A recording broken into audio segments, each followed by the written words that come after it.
Hey guys, what's up? Shin0525 here, coming at you with another video. And today's video, I want to talk about the angry video game nerd. Now, I know I'm a little late on this topic. It happened like a week ago or like 2 weeks ago, depending on when this video gets uploaded. But I do want to talk about it and give my 2 cents on it.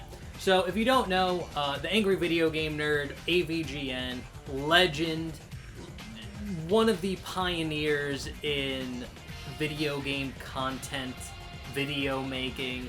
I don't know, no, I can't give an exact name on like what I'm doing is, but one of the pioneers, internet legend, and I've never met him personally, but from what I've heard, I've actually have friends who have met him before at like conventions and stuff, and they say he's the nicest guy in the world, and I believe it.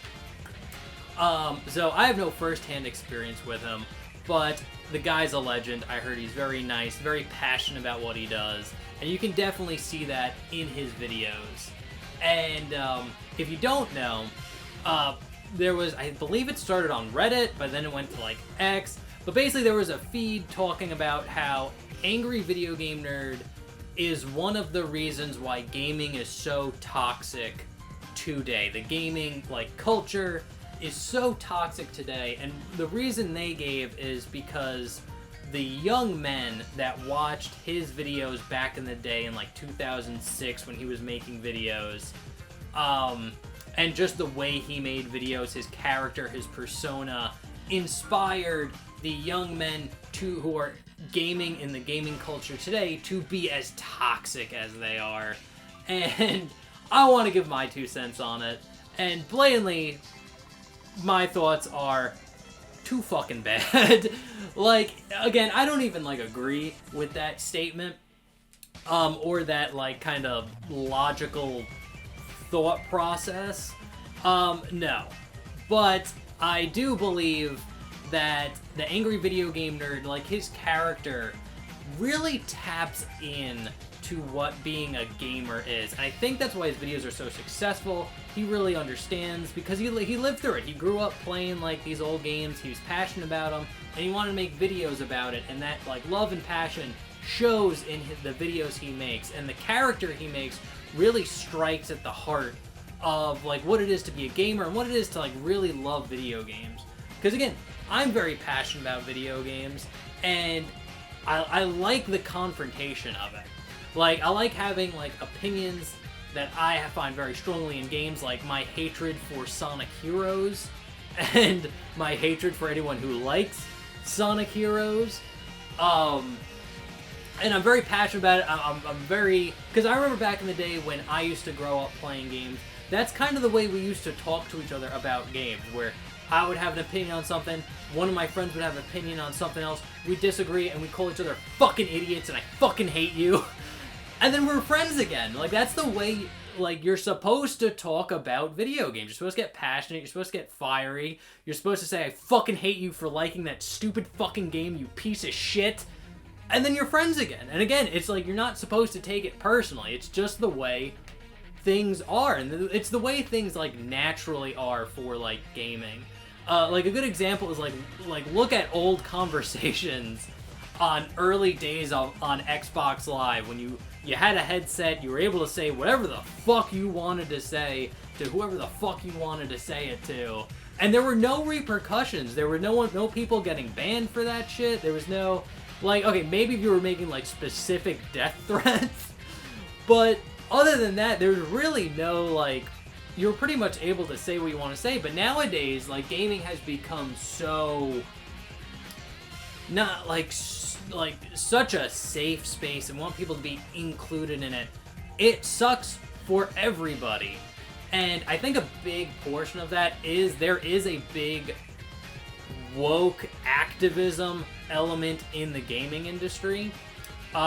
Basically, you see this a lot in like gaming journalism, and even like in small aspects like publishers, even people in like the gaming industry, and especially in like these consulting firms like Sweet Baby Inc.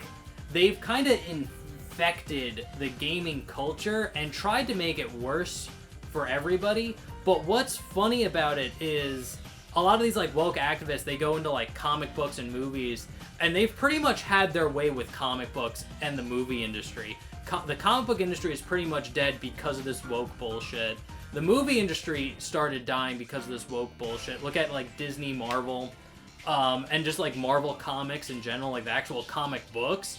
They're fucking dying because of this activism. But one thing that's funny is these like woke activists that try to get into gaming and do the same thing they did to comic books and movies that they're trying to do to gaming, they're actually getting more pushback from the gaming side. And it's funny because these like woke activists, they don't care about gaming. What they care about is their like political agendas and their worldview that they want to push using gaming, using other forms of media. They want to push kind of their way of thinking. And it's funny because I guarantee you these people that want to push their way of thinking onto you thought that gaming would probably be a very easy industry to get into and push people around because they think we're fucking nerds. They think we're weak, stupid nerds that won't like stand up for ourselves. But gaming is really the only industry where I see a really strong pushback on this shit. And again, it goes back to like the angry video game nerd because his character of the angry video game nerd is true. And when like real gamers, like we love like a fucking challenge. We don't mind confrontation.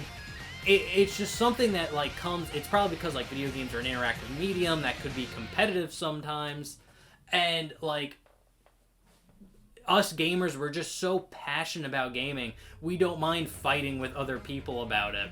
So again, I think it's funny that a lot of like these like, lack of a better term, woke activists get a lot of pushback from the gaming side is because, yeah, we aren't these weak fucking pushover nerds. If you start fucking with Sonic the Hedgehog or Zelda or fucking Tomb Raider, you're gonna get a big backlash. Like, we don't want, we like, as gamers, we love this medium and we don't want to see it change to fit someone's worldview or political views that they want to push down our throats and just accept. No, if you're making a beloved character different just for the sake of making them different, fuck you! Like, we don't want to see that shit. And again, I think the angry video game nerd is a good personification of that, like, desire to, like, fight back and, like, get in your face and say, fuck you, you fucking fuck. Don't mess with our fucking video games. But yeah, no, again, I don't think angry video game nerd's gonna get canceled. I don't think he's the reason responsible for why you have all these, like, toxic gamers getting mad that people are changing their games. It's like, no, they're not the toxic ones. You guys are. You're not meant to be in this fucking gaming industry, and we should gatekeep. We should make sure that the people coming in to like the gaming or like the gaming culture like fucking video games. I don't think that's an insane stance to have. People that come in and want to like be a part of like gaming culture, talk about games, things like that. You should like fucking video games. Like, that shouldn't be a high bar to entry. And if you don't like video games, get the fuck out. The door's right over there. Fucking leave. So, anyway, guys, those are my 2 cents on it. Let me know what you guys think down in the description below. Other than that, I'm Shin0525. I will see you in the next video. Okay, thanks, bye. Later.